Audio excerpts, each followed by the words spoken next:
So here are my empties for the first quarter of this 2026. So first is this one. So it's from Papa Recipe. It's their pimple patches. So yung isa dito, ayan, dalawa. Dalawa sila. Yung isa dito, yung first ever patch ko. I think end of last year ko siya na ubos. And then ito, yung isang box, recent lang. So ayan. By far, currently, ito yung top one pimple patches for me. It's cost-effective, affordable siya. It comes with 90 hydrocolloid patches. So ito yung ginagamit ko. So ayan. I really like this. Of course, definitely gonna repurchase this one. I currently have the third one. Ginagamit ko na yung pangatlong box nito. Next is this one. It's from Naturey. Ito yung Naturey Hatomugi Skin Conditioner. It's a toner. So, it comes with 500 ml. Ito na yung third bottle ko nito. And then, hindi pa ako nagre-repurchase nito. This one, same as Papa Recipe Pimple Patch. Cost-effective din siya. Very affordable. Super, I really love this. It's hydrating, moisturizing, nourishing. This is very lightweight, very watery. It works well. Wala akong naging problem using this one. So, ayan. Pangatlong bottle ko na to. I would definitely repurchase this one. Currently, wala akong stock nito kasi ang dami ko pang toners that I need to consume. So, but definitely this is one of my top options regarding hydrating toners. Especially this weather, I could recommend this kasi very refreshing siya. Ang sarap niya is spray. As a spray mist, this is so nice. This one, it's from Oxycure. Ito yung pH 5.5 Gentle Cleanser nila. This is my usual gentle cleanser. In the morning, siya yung ina-alternate ko with Cetaphil. This is a foaming cleanser, okay? So, ayan.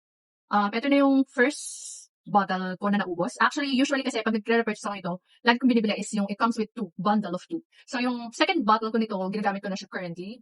Next is this one. So, this is from Bioten. It's their micellar water hyaluronic gold. Ito, I think this is the third variant na natry ko from them. Natry ko first dito is yung lemon. And then second is yung color pink. And then this one, micellar water hyaluronic gold.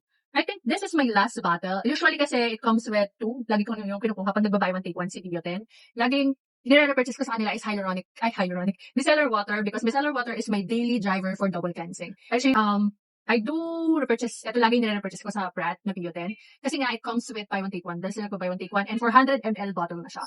So, ito yung lagi kong binibili. And I think by far, dun sa mga natry ko ng variant from them, ito yung mas gusto ko, mas nagustuhan ko.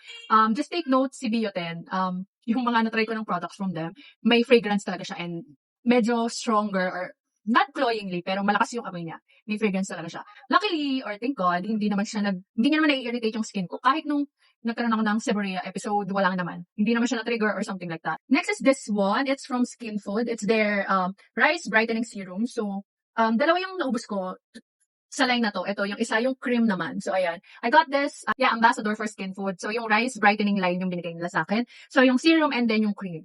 I both like this one. I both enjoy this too. Yung serum, na-try ko siya with the Nambuzen number 5.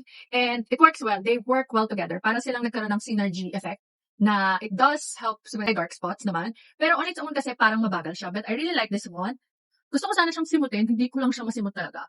Yeah, this is nice. Will I repurchase? I think not. I'm gonna say no. Next is this one, yung brightening rice cream nila. This is also nice. I've already put on my review or thoughts about this too. And then, nagustuhan ko to, yung cream nila. A little goes a long way with this one. And ito, this one is from Haru Haru. Ito yung Black Rice Hyaluronic Toner nila for sensitive skins. Pangalawa ko na atang sample nito. And I really like this. So, try ko na din yung regular size nito. This is really nice hydrating toner. Favorite ko din to. I do love this. Next is this one. It's a halo-halo to. Ito, oral care. Ito yung Colgate Optic White Enzyme Plus Mineral. So, gumagamit kasi ako ng whitening toothpaste. Ito yung naubos ko na siya. Ang first ko na try is yung purple. Nagpalit ako kasi, nagsistain kasi siya sa tongue, sa dila. So, ito yung pinalit ko. Lasa siyang peach, parang ganun. Artificial flavor siya, parang peach yung flavor niya. And I do like it. It works naman. Pero hindi siya yung drastic na puputi talaga ibin mo. Kumbaga kasi, I do drink coffee kasi everyday. So, parang gusto ko lang ma-minimize yung staining ng coffee sa teeth ko. Makeup Empty is this one. It's from Sunny Space. Ito yung Skin So Good Setting Spray nila. My first ever bottle of this one. I already repurchased this one. Nag-repurchase lang ito. Okay siya, effective siya. Ginagamit ko siya for melting the powders. Okay siya doon. And next is this one. It's from same setting spray. Fixing spray pala to. Ito yung Get Ready With Me Radiant Fixing Spray. Yung mini. Hindi nagbubuo or hindi niya nasisira yung base or yung makeup ko. Okay ako doon. Kasi, usually kasi max for 12 hours lang naman yung wear time ko sa makeup. Get Ready With Me, ito yung ano nila, SPF, BFF. May 4 ako nito. Inipon ko siya kasi bala ko sana siya ipalit. Yung dalawa na SPF, BFF, is ginupit ko. Kasi sinisimot ko yung sunscreen ko up to the last drop. So, ayan. 4 to, yung isa hindi ko pa nauubos. So, hindi ko alam kung kailan sila mag-stock yung Get Ready With Me Cosmetics ng SPF BFF. Because if they stock, bibili ako panigurado. I like this a lot. This one, nakuha ko lang siya, price sa giveaway kasama. Ito yung Skin Tifect Ceramide Serum Sunscreen. As you can see, maliit lang siya. Sample. Okay din siya. Hydrating, chemical sunscreen. Ang hindi ko lang nagustuhan sa kanya is yung scent. Parang matapang kasi siya. Hindi siya fragrant na amoy pabango. Pero may amoy siyang parang. Next is this one. It's from CosRX. Ito yung mini size nila ng Peptide Skin Booster. I got this as a freebie. Naubos ko na siya. Dinadala ko lang kasi to for travel. Pero inubos ko na siya kasi open na. So, ayan. Okay din siya. Hydrating, nourishing, easy to layer. Yan. Well, I repurchase, I already did repurchase, pero baka hindi ko na siya ulit i-repurchase. Next na-empty ko is this one, BLK Sunscreen Primer Stick. Ito yung share nila. So, water resistant din daw siya, hindi ko pa na-try, pero match siya na pag nagsiset siya sa face. Ang hindi ko lang gusto dito is nadudurog siya. It's soft, nagka-crumble, crumbly siya.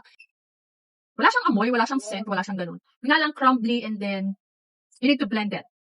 Next is this one, sunstick din siya. Ito yung Isin 3 Hyaluronic Acid Airy Sunstick. Ito din, okay din siya, matte din siya.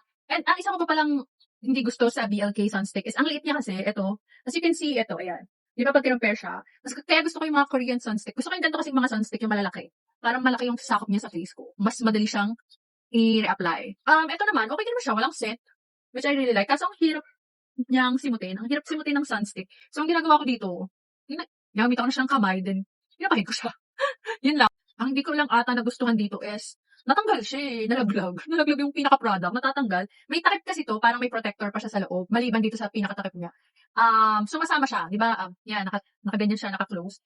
And then, pag inopen mo siya, nasasama yung isa pang protected cap. So, sumasama yung product.